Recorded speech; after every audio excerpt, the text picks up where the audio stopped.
ایک بھائی نے مجھے میسیج کیا کہ میں پہلے سنگر تھا، پھر یہ وہاں سے ہٹ کر کاروبار کی طرف مائل ہوئے لیکن ان کا کاروبار نہ چل سکا، تو اب یہ کہتے ہیں کہ ترکی کے جو ڈرامے آتے ہیں یہاں پر اس کی ڈبنگ کے سلسلے میں مجھ سے رجوع کیا گیا ہے، تو کیا میں وائس اوور کے لیے اپنی خدمات پیش کر کے اس سے پیسہ کما سکتا ہوں یا نہیں؟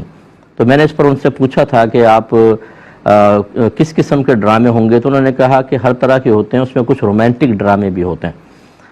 دیکھیں مسئلہ یہ ہے کہ اگر فتوے کی روشنی میں دیکھیں تو آپ کے لیے بالکل طیب اور حلال ہے۔ اگر میں کوئی ناول پڑھ رہا ہوں، اس میں کوئی رومانٹک بات لکھی ہوئی، اگر میں اپنی زبان سے اسے ادا کرتا ہوں تو یہ ادا کرنا میرے لیے گناہ نہیں ہوتا، ٹھیک ہے نا؟ اسی طریقے سے آپ اگر ڈبنگ کرتے ہیں،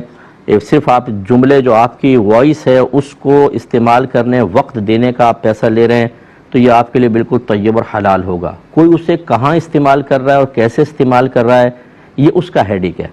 جیسے باہر کے لوگ ہم سے کویسچن کرتے ہیں کہ جی ٹیکسی ہم چلاتے ہیں، بعض لوگ پب لے جاتے ہیں، بعض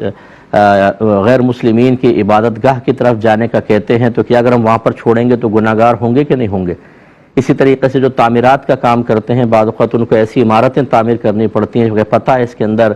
زنا ہوگا، شرابیں وغیرہ پی جائیں گی، تو تعمیرات کا کیا حکم ہوگا؟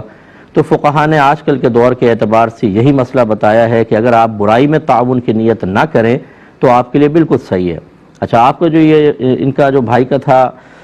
ہر سین ایسا نہیں ہوگا کہ اس میں خراب بات ہو، بہت سارے سین ہوتے ہیں، کبھی ہوٹل کا بھی چل رہا ہے، گھر کی بات چل رہی ہے، آفس کی بات چل رہی ہے، اور یہ بالکل مباح چیزیں ہیں، تو ان کی ڈبنگ میں تو کوئی مسئلہ ہی نہیں ہے۔ تو خلاصہ کلام یہ ہے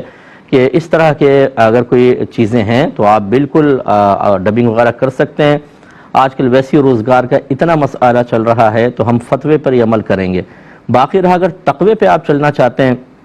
تو اگر فرض کر لیں کہ آپ یہ سمجھتے ہیں کہ کچھ ایسے جملے میں نے کہیں جو غیر مناسب آپ کو لگے،